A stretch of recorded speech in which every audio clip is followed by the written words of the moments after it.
Itu semua merupakan resiko perjuangan, di mana saat kita menyampaikan yang hak, pasti akan ada orang-orang yang tidak suka. Jangankan kita, Nabi kita tercinta Sayyiduna Muhammad Sallallahu Alaihi Wasallam adalah manusia yang akhlaknya paling mulia, manusia yang sikapnya paling lembut, manusia yang tidak pernah mengganggu orang lain, manusia yang di dalam berucap kata tutur sapanya begitu santun. Tetap beliau dimusuhi, beliau difitnah, beliau dicaci maki, beliau diperangi, bahkan beliau diusir dari kota Mekah, dan berapa banyak pihak yang ingin membunuh beliau, saudara. Nah, jadi pertanyaannya, kenapa Nabi dimusuhi? Apa karena akhlak Nabi tidak baik? Bukan. Kenapa Nabi dimusuhi? Apa karena Nabi mengganggu orang? Bukan. Kenapa Nabi dimusuhi? Apa karena Nabi keras, ekstrem? Tidak. Kenapa Nabi dimusuhi? Karena Nabi menyampaikan yang hak. Kenapa Nabi dimusuhi? Karena Nabi mengajak manusia kepada kalimat La ilaha illallah. Nah, jadi kalau Nabi saja yang begitu mulia, begitu santun, begitu ramah, tidak luput, saudara, dari fitnah, dari caci maki, saudara, dari permusuhan, dari kebencian, apalagi kita yang banyak kekurangan.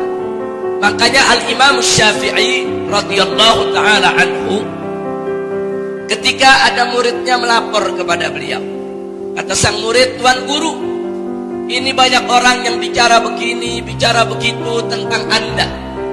Ini banyak orang yang menjelekkan Anda. Ini banyak orang yang bersuara miring tentang Anda. Nah, bagaimana menurut Anda?" Ini pertanyaan sang murid kepada Imam Syafi'i. Kemudian apa kata Imam Syafi'i, saudara? Imam Syafi'i mengatakan, "Qad qila annallaha dzu waladin wa anna khaira khalqihi qad kahana ma salimallahu min sabbil bariyah wa nabiyul huda fa kaifa ana." Masya Allah. Apa kata Imam Syafi'i? Qad qila annallaha dzu waladin. Kata Imam Syafi'i, jangankan saya, Allah saja yang maha mulia difitnah katanya punya anak. Adakah yang mengatakan Allah punya anak? Ayo saya tanya, ada gak mengatakan Allah punya anak? Fitnah bukan? Fitnah bukan? Allah gak punya anak dibilang punya anak, itu fitnah paling kejam di dunia itu.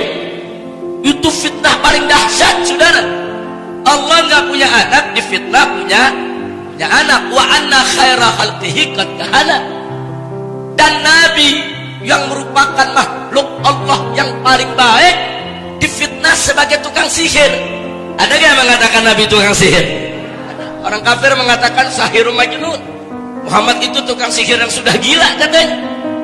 Jadi kata Imam Syafi'i, kalau Allah saja yang maha mulia difitnah katanya punya anak, Nabi makhluk yang terbaik difitnah katanya tukang sihir, masalimallahu min sabbil bariyah. Kalau Allah saja yang maha mulia tidak luput, tidak lolos dari caci makinya manusia, wa nabiyul huda, begitu juga Nabi Muhammad tidak luput dari caci maki manusia, fa kaifa ana, bagaimana saya?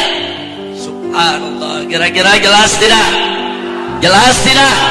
Jadi kalau Allah saja yang maha mulia difitnah, apalagi kita, saudara. Kita banyak cacat, banyak celak, banyak kurang, gampang betul orang mau cari kekurangan kita, betul? Allah yang gak punya kekurangan masih difitnah, apalagi kita yang banyak kekurangan. Kira-kira jelas tidak? Jelas tidak? Makanya Imam Syafi'i ngajarin gak usah heran dengan fitnah dalam perjuangan. Jangan pernah mundur dengan caci maki dalam perjuangan. Kalau Allah yang maha mulia difitnah, Nabi makhluk yang termulia difitnah, bagaimana kita? Jalan aja udah, kita berangkat terus sampaikan yang hak, walau kana murra, walaupun pahit rasanya, insya. Nah, kira-kira jelas tidak? Jadi pengajian di Atoba berhenti apa jalan terus? Nah, berhenti atau jalan terus? Berhenti atau jalan terus? Takbir, sallu ala nabi.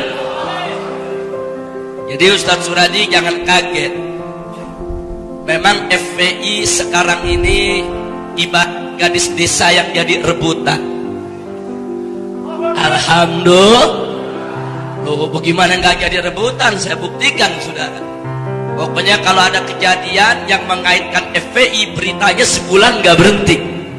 Betul? Betul? Di Medan ada 2 ormas baku hantam, bunuh-bunuhan, bakar-bakaran. Masuk TV sekali, selesai. Besoknya nggak masuk lagi. Betul? Coba kalau FPI yang ribut, wah. Itu kalau FPI yang benturan itu di Medan, apalagi ada yang mati, ada main bakar-bakaran. Oh, itu beritanya sebulan nggak berhenti. Wah, tiap hari dipandang dari berbagai macam segi. Nanti ada kasih judul FPI bentrok sama warga. Oh. Satu lagi judulnya FPI beraksi lagi. Satu lagi judulnya inilah kebrutalan FPI. Satu lagi judulnya ini kebiadaban FPI. Oh, satu lagi judulnya FPI kau cari apa? Oh, macam-macam. Nanti kalau udah beritanya begitu tuh, nggak ketinggalan Indonesia Lawyer Club ikut mengundang para pakar. Oh, nanti Karni Ilyas bertanya kepada profesor, bagaimana menurut anda tentang FPI? Oh, menurut saya FPI itu adalah penyakit sosial. Oh, satu lagi pejabat dikatakan dari Departemen Dalam Negeri, kalau menurut bapak bagaimana? Ya, kita akan kaji ulang tentang keabsahan FPI sebagai ormas. Oh, ditanya lagi satu tokoh politisi, kalau menurut anda bagaimana? Ya, kalau menurut saya bubarkan saja FPI. Oh, nanti akhirnya satu lagi ditanya lagi profesor, kalau menurut anda bagaimana? Ya, menurut saya memang FPI tidak layak ada di Indonesia. Oh, semua ikut bicara, ujung-ujungnya presiden ikut angkat bicara. Negara tidak boleh kalah dengan kekerasan. Nah, kalau FPI yang ribut kan begitu beritanya, betul? Betul? Betul? Itu makanya saya katakan FPI lagi jadi rebutan. Pokoknya kalau ada berita soal FPI di TV, wah, nggak berhenti-berhenti. Betul? Betul? Tapi nggak ada urusan, kita jalan terus lurus. Pokoknya saya dan kawan-kawan di FPI mau jadi kereta api. Tahu kereta api? Kereta apinya kereta api ekspres, saudara. Kalau udah jam waktunya berangkat, nggak ada urusan penumpang naik nggak naik, kereta jalan terus. Betul? Itu kalau kereta lagi jalan, terus ada mobil BMW yang ngehalangin, kira-kira ditubruk gak? Oh, bro, ada BK ditubruk gak? Ya begitu, FPI nggak peduli mau ada orang kecil orang besar, tubruk terus. Takbir. Sallu ala Nabi. Masya Allah, kira-kira jelas gak? Paham gak? Jadi saya mau tanya, berjuang dicaci maki jalan terus atau berhenti? Berjuang difitnah berhenti atau jalan terus? Siap terus berjuang? Siap hadapi segala tantangan? Takbir. Semoga Allah memberikan keberkahan kepada kita. Amin ya rabbal alamin.